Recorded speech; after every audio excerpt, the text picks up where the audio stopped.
People often ask, why do people cheat?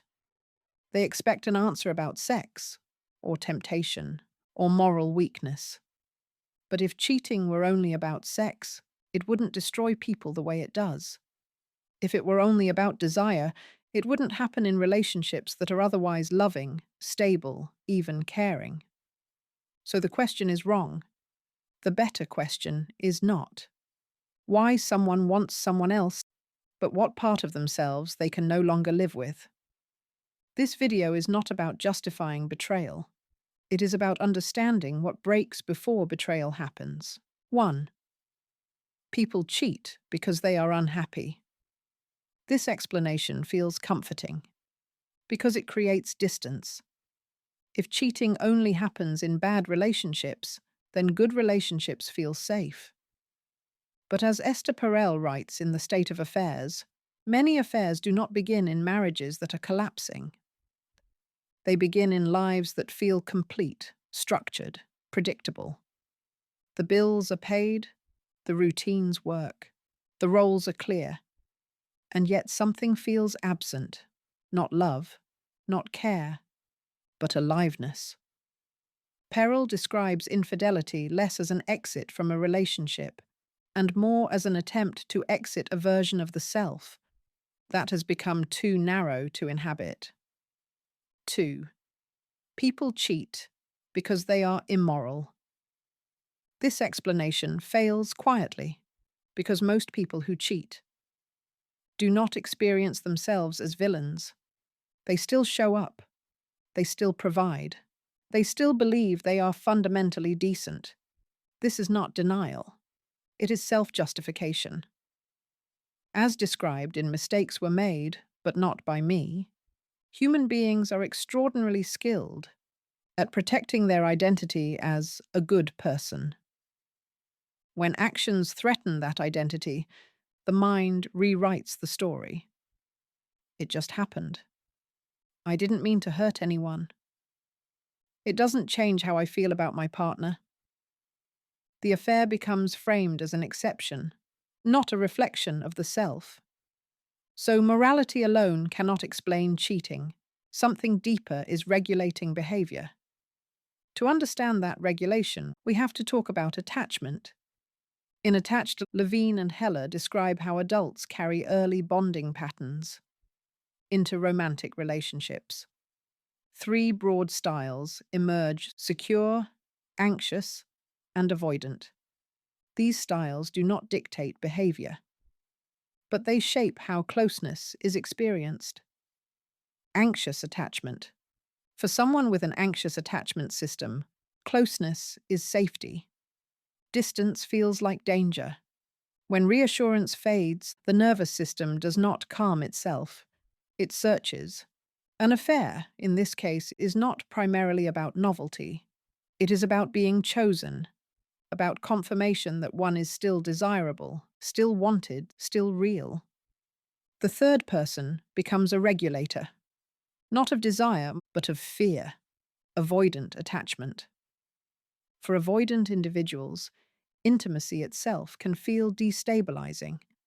Dependence registers as loss of autonomy. Closeness triggers withdrawal. An affair here often functions differently. It offers connection without full exposure, intensity without vulnerability, desire without obligation. The affair partner exists outside the structures that make intimacy feel suffocating. Cheating becomes a way to touch closeness without surrendering control. Secure attachment. Securely attached individuals cheat less often, but they are not immune. Attachment alone does not explain infidelity.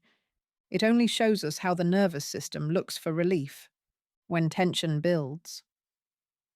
For deeper reasons, we must look elsewhere. Esther Perel explores this tension directly in Mating in Captivity. Modern relationships ask for something unprecedented to be safe and exciting, predictable and erotic, reliable and mysterious. But desire, Perel argues, thrives on distance, uncertainty, and freedom. Security reduces anxiety, but it can also reduce erotic charge. As intimacy becomes routine, partners know each other too well. Roles replace curiosity. Familiarity replaces imagination. The affair then becomes a place where desire can breathe again. Not because the partner is better, but because the context is different. The affair contains risk, secrecy, possibility, and desire responds to possibility. This does not make betrayal inevitable, but it explains why stability alone does not protect against it. Carl Jung provides another crucial lens. In Modern Man in Search of a Soul, he describes the danger of a life lived too one-sidedly. When aspects of the self are disallowed, they do not disappear. They move into the shadow. The affair partner often carries this projection. They are not simply someone else. They are a mirror for a life unlived. The person who cheats often lives two identities at once: the responsible self, the vital self. The affair becomes the only place where the second self is allowed to exist. This is why many people say, "I don't recognize myself anymore." They are not lying. They are encountering a self that had no sanctioned place to live. To go even deeper, we turn to the denial of death. Becker argues that much of human behavior is driven by an unspoken terror of mortality. We fear becoming invisible, interchangeable, replaceable. An affair can momentarily silence that fear. It says, "I still matter. I still affect someone. I still exist as a singular being." This is not about lust. It is about defiance against aging, against routine, against symbolic death. The affair does not solve this fear. It only suspends it, which is why affairs often feel intoxicating and empty afterward. Erich Fromm, in The Art of Loving, warns that modern culture confuses love with feeling. We chase intensity, chemistry, falling, but falling is not loving.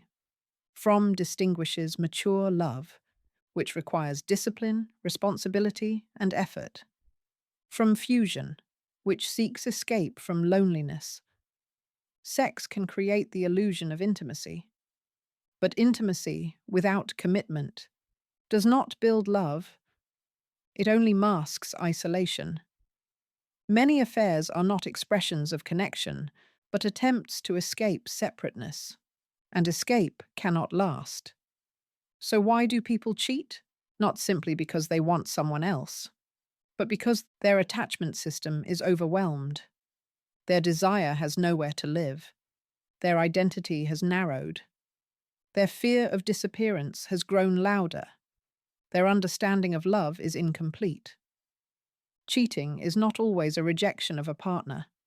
Often it is a refusal to remain absent from one's own life. The real question is not, why did they cheat? But what part of them was asking to be saved? And why did it have nowhere else to go? Some people cheat to leave someone else. Others cheat because they do not know how to stay with themselves. Thanks for being here. Let's keep learning together. Follow Quiet Arcadia for the next one.